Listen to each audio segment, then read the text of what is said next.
আসসালামু আলাইকুম। প্রিয় দর্শক,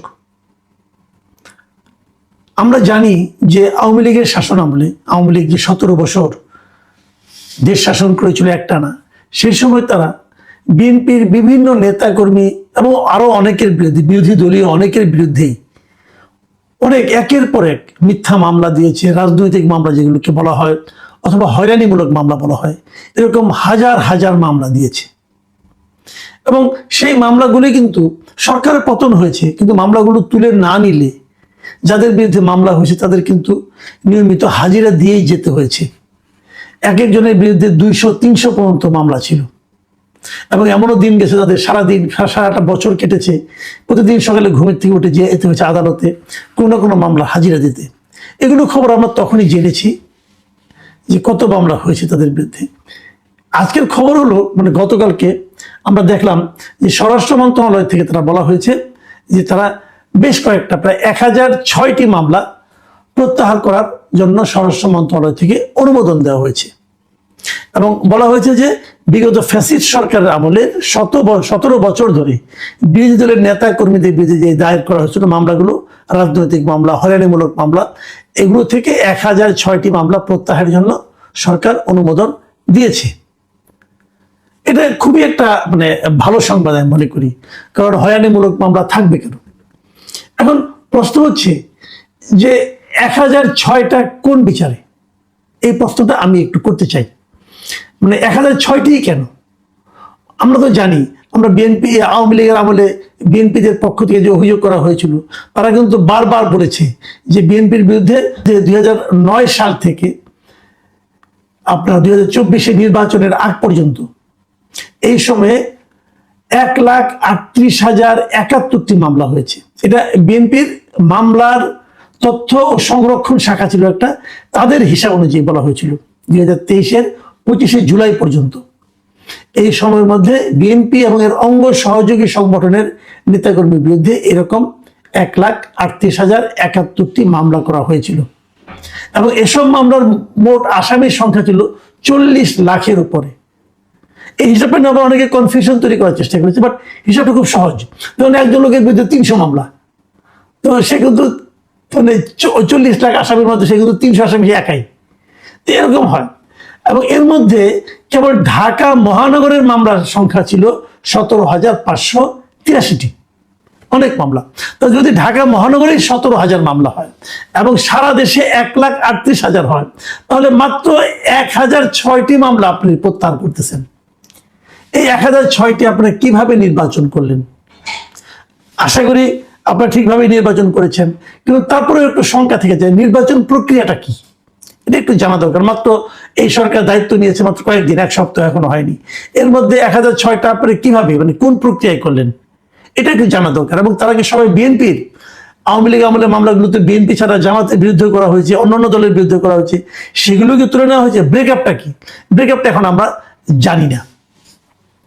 এটা জানার একটু কৌতূহল আমার থাকছে।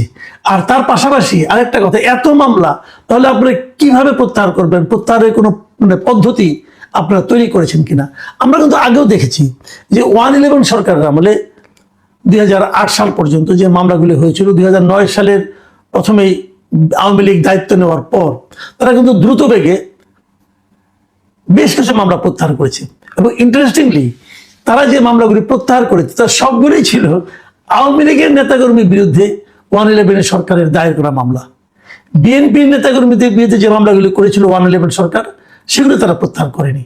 এবং বেগম খালেদা জিয়া যে জেল খেটেছেন, ওরকম একটা মামলায় কিন্তু খালেদা জিয়া জেল খেটেছেন। আবার ওরকম অনেক মামলা শেখ হাসিনার বিরুদ্ধে ছিল, সেগুলি আবার আওয়ামী লীগ সরকার সব প্রত্যাহার করে নিয়েছে। কাজে আমার জানার খুব আগ্রহ, যারা ক্ষমতায় যান তারা কি কেবল নিজেদের নেতাকর্মী মামলাগুলি প্রত্যাহার করে নেন? ওনাদের নেতাকর্মীর বিরুদ্ধে ছাড়া আর কোনো সাধারণ নাগরিকের বিরুদ্ধে কি হয়রানিমূলক মামলা হয় না? যদি হয়, সেগুলিকে প্রত্যাহার তারা করেন? নিশ্চয়ই সময় হয়েছে। যারা বিএনপি করতো তার বাইরে একটা সময় এরকম ছিল, শেষ দিকে যে মামলা করার জন্য বিএনপির কোনো নেতাকর্মীকে আর খুঁজেই পাওয়া যেত না। তখন তো অন্যদের ধনাঢ্য ব্যবসায়ী সেরকম অনেকের বিরুদ্ধে মামলা হতো। সেই হয়রানিমূলক মামলাগুলি কি প্রত্যাহারের জন্য এই সরকারের কাছে বিবেচিত হবে? এই প্রশ্নটা থাকলো। কারণ আমরা বলতে চাই এমনি আদালতে অনেক মামলা জট আছে, মামলা চললে উকিলদের লাভ হয়, আর তো কারো লাভ হয় না, মানুষের ভোগান্তি কিন্তু থেকেই যায়। তো এরকম হয়রানিমূলক মামলাগুলি যেন দ্রুত নির্ধারণ করা যায়, চিহ্নিত করা যায়, সেরকম একটা ব্যবস্থা করা দরকার। পাশাপাশি চিহ্নিত হলে পর সেগুলো একটা আদেশের মাধ্যমে সবগুলো প্রত্যাহার করে নেওয়া উচিত। মানুষকে হয়রানি থেকে মুক্তি দেওয়া কিন্তু একটা গণমুখী সরকারের অন্যতম একটা দায়িত্ব। এখন আরেকটা প্রসঙ্গ একটু আসি। সেই প্রসঙ্গটা হলো এই যে আওয়ামী লীগের শাসন আমল, তারপরে আওয়ামী লীগের সরকারের পতন ঘটলো, তারপরে আসলো অন্তর্বর্তীকালীন সরকার ডক্টর ইউনূসের নেতৃত্বে। এই সরকার আসার পরেও কিন্তু আমরা মামলার জোয়ার দেখেছি, মানে বানের পানির মতো মামলা হতে থেকেছে, এবং এক একটা মামলায় 200-300 লোককে আহত করা হয়েছে। মিরপুরে একটা মামলার কথা আমরা জানি, একজন লোক নাকি হত্যা প্রচেষ্টা, মানে ছড়াগুলি লেগেছিল তার পায়ে, সেই অপরাধে 40 জন শিল্পী সাহিত্যিকের বিরুদ্ধে মামলা করা হয়েছিল, আর্টিস্টের বিরুদ্ধে মামলা করা হয়েছিল তো 40 জন মোট, না কিন্তু মোট আসামির সংখ্যা মানে 200-র মতো। তার মধ্যে শেখ হাসিনাও আছে এবং আরো আছে। এবং তখন একটা অলিখিত নিয়ম ছিল যে মামলায় শেখ হাসিনাকে আসামি করা হবে, সেই মামলায় অন্য যত লোককে আসামি করা হবে তাদের কারো কোনো জামিন হতো না। এটা আমাদের আসিফ নজরুল সাহেবের উদ্ভাবন ছিল সম্ভবত, আমি বলতে পারবো না, বাট এরকম আমরা শুনেছি।